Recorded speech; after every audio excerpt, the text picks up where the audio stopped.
vedare tinokuchingamidzai zvekare kune chimwe chirongwa pano paZim Facebook Secrets and Confessions. Tadzoka zvekare nemamwe mamessages. Regedzai tibva tapinda mumamessages edu atadzoka takakubatirai. Message yedu ekutanga yakamira sekudai so: hanzi makadi zvenyu mukoma, ndinokumbirawo kuti munge muchindiposterawo nyaya yangu makaviga chitupa changu. Ndauyawo pano ndiine confession yangu iyo yandiinayo. Confession yangu mukoma, it is all about my friend. Saka ndine imwe friend yangu uyo wandakadzidza naye. I can say kuti she is more like a sister to me. So mukoma, zvakaitika ndezvekudai so friend yangu ainge aine munhu, ainge ari munhu uya ainge aine musikanzwa. Even me, I used to be someone who used to sleep around a lot. Ndinorangarira kuti there was this other time mushure mekunge taperekedza vamwe vakomana avo vainge vakati vainge vachida kuenda nesu kupati. So vakomana ava mukoma vainge vari 5.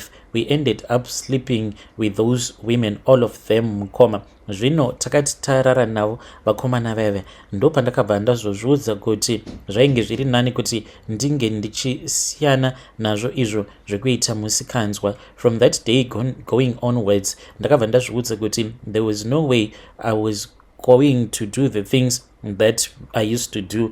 Ini mukoma ndakabvisa nhumbu idzo dzinokwana kuita 2, but I felt so terrible about it. So friend yangu uyu right now ava nearly 4 years kubva zvaakapinda mumarriage nemukomana uyu waakasangana naye paFacebook. Chinondirwadza ndechekuti mukomana uyu atori kuma 36-37 ikoko ende haana mwana. So nekuda kwekuti my friend, she is someone who is very young. As I am talking to you, I am 21 and my friend is 22 already. So iye murume uyu akatongofungidzira kuti sezvo friend yangu achiri kuma 20 something, then she can give him a child. But chokwadi ndechekuti friend yangu uyu akatombotizira apo paainge achiri kuma 18 years. Akati atizira kudaro ndokuzotodzingwa nemurume because kuti ange achiitira murume iye mwana zvainge zvaramba. Ende ndokubva atoya kwandiri akati akaenda kuchipatara akabva audzwa kuti chibereko chake chainge chakakanganisika.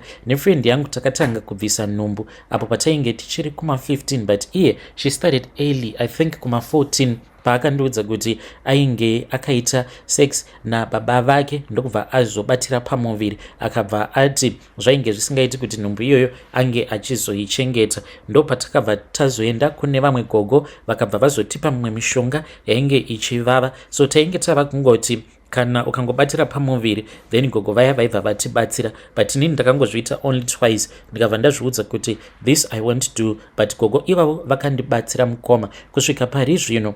Even murume uyo akazondiroora antofungidzira kuti akatondiwana ndichiri musikana because gogo ava vakandipa umwe mushonga a few days before my wedding.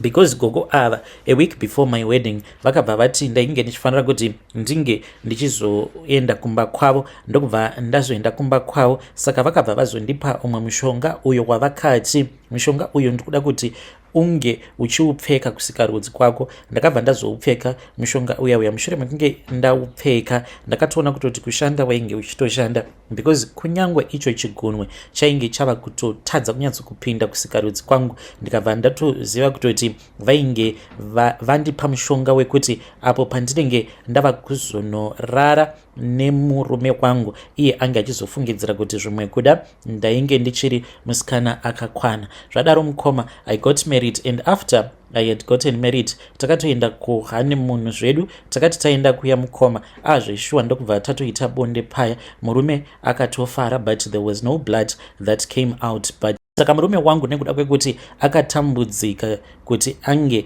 achizorara neni, so he honestly thought kuti I was still a virgin. Zvadaro ndakabva ndazobatira pamuviri ndikabva ndazoita mwana wangu. Fortunately friend yangu iye nekuda kwekuti akagara atokanganisika chibereko chake, she got married the first time, then she got married the second time. Now apa ndikuona sekunge ari kutongotambisira murume uyu nguva yake. Ini ndafunga hangu kuti zviri nani kuti murume uyu ndinge ndichimuudza kuti munhu uyu iwewe do not judge the book by its cover, uchiona sekunge iye nekuda kwekuti achiri mwana mudiki then you will be able to have a child with her. Munhu uyu chitori chigono, ritori hure, munhu wekutoti akatodanana nevarume vandinoziva vanotosvika kuma20 achingobvisa nhumbu. Iye kana ukamubvunza kuti naiweko nhumbu dzawakabvisa ingani, anokwanisa kukuudza kuti dzandinorangarira kuti ndo dzandakabvisa, the ones that I know, hanzi at least 8 times paakabvisa nhumbu. So I am asking for your advice from your listeners. Ndodawo kuti mhuri yeZimbabwe inge ichindibatsira. Should I tell him or should I not tell him? Vedare ndo message iyo yandakatumidzirwa ichibva kuna vanzvadzi vedu. Ngatizamei kuti tinge tichitaura navo vanzvadzi vedu ava mucomment section. Zvakangooma hazvo veduwe. Hanzi chiri kundirwadza ndechekuti uyu murume uyu akura, murume uyu akura, so ari kutambisirwa nguva nefriend yangu. Ngatitaurei naye mwanasikana uyu mucomment section. Regedzai tibva taenda panyedu inotevera. Nyedu inotevera yakamira sekudai. Hanzi makadi zvenyu mukoma, ndinokumbirawo kuti munge muchindiposterawo nyaya yanguwo makaviga chitupa changu. Ndauyawo pano ndine confession yangu iyo yandiinayo. Confession yangu mukoma yakamira sekudai so mudzinza rekwedu takatemererwa nyora, but tichitemererwa nyora idzi nasikuru vedu vainge vachititi apo kana tazokura tinge tichizokwanisawo kuita malaki emabasa uye zvekare nekuti tinge tichizokwanisa kuvawo vapfumi. But iko zvino zvimukoma tatova nenguva tichingofamba, but mukufamba tikudzwa kuti nyora idzodzo idzo dzatakatemererwa, hanzi nyora idzi inyora dzekuti tinge tichizotevererwa nethe spirit of poverty. Mukomanashi, inini ndakatanga ndichizviudza kuti all of my problems they can be solved in church, but as for now I am really confused.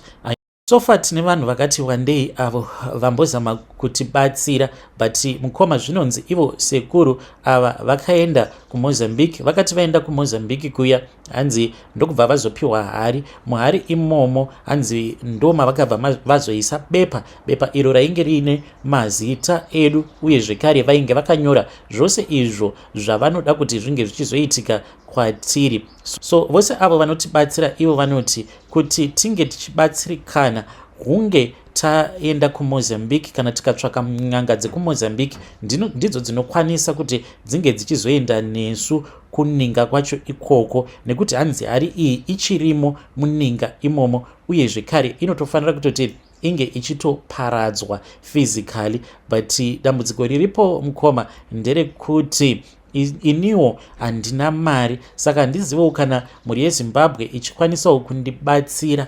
nekundiitirawo a donation so that tinge tichikwanisa kuenda kuMozambique. Kana taenda kuMozambique tobva tanobatsirwa ikoko. Upenyu hwatiri kurarama hunorwadza. I was someone who used to have it all, but mukomanashi, kana muchida kuona kuti it is a spirit of poverty, inini ndainge ndiine track rangu 1, saka ndakabva ndazobatawo rimwe load. Ndakati ndabata load riya ini ndainge ndisingazivi kuti it was just a fly by night, a company that was lying kuti it had some links neimwe mine, ndisingatozvizivi kuti vainge vatori vakomana vaya veChrome. Well, I then sent my driver to go and pick up that load. Zvino driver akabva achizosungwa, so akati asungwa mukoma ndokutonyorawo kwakazoita track rangu. I tried to fight for it, but mukoma, unfortunately those guys they were not picking up.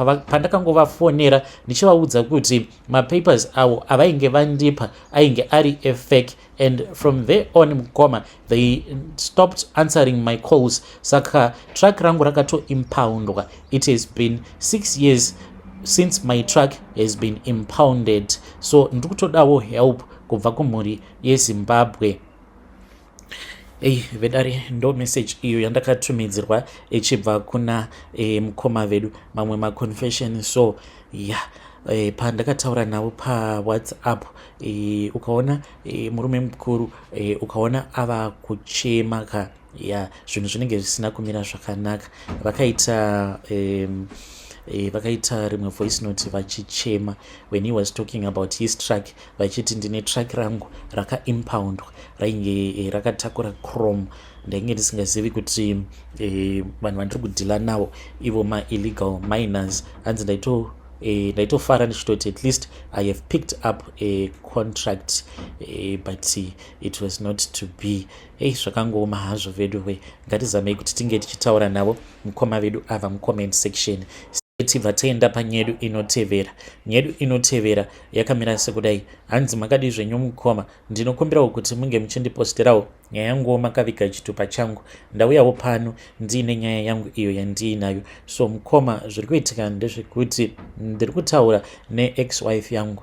Takarambana zvedu ende takati tarambana kudaro iye akabva achizoroorwa. Mazuva acho ndakatomboita BP because akati arorwa kudaro mukoma apa ndainge nditori chiseko chenyika. So ndakabva ndachizosangana naye mumastreets umu. No, munhu wandakatanga kusangana naye vainge vari tsano hanzvadzi yake. Ndakati ndasangana navo ndikabva ndazovapa lift vainge vatori neuko kwavainge vachienda ndokubva ndavapa lift paya. Zvino takazoti totaura tikaramba tichingotaura until one day vazondiudza kuti kulocation kwavo kwainge kuine brai. Ndakabva ndaenda kuya I then chose one of my other car. So ndakati ndaenda kuya kana vanhu vainge vachindiziva vaitoona kutoti munhu uyu iko zvinozvi ava nemari dzake. Saka I think kuti akabva azofonerwa. All of a sudden ndikatoona munhu atosvika. Hey mukoma, when I was looking at her I started getting all of those old memories because akanyatsokuya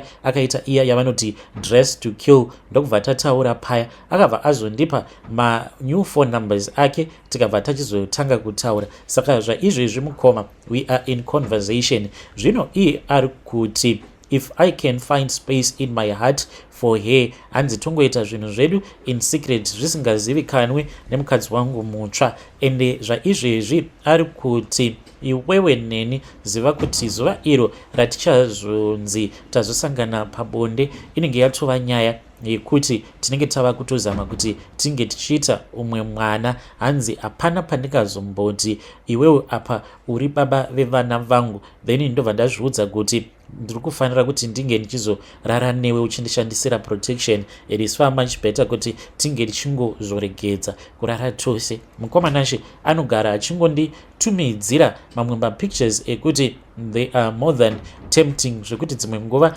ndinozongokaruka ndava kutonzwa mafeelings ekutoti dai anga ari pedyo dai ndatorara naye on a daily basis. Mukoma anoti kana ava kunogeza anotonditumidzira picture zvekare, kana paya ava kunorara anonditumidzira mamwe mapictures ekuti ndinobva ndanzwa musoro wangu uchiita sekunge wava kutodhanganyika apa. But then havatombozvizivi kuti ndo zviri kuitika izvi. Ndikudawo kuti munge muchindibatsirawo muri yeZimbabwe. Ndoita sei? Ndochitangidza here chimurenga ichi kana kuti maybe ndikuda kutotrapewa apa, maybe I'm going to get trapped. Pose apa vana ndainge ndakaramwa kuvachengeta because of the way that we broke up.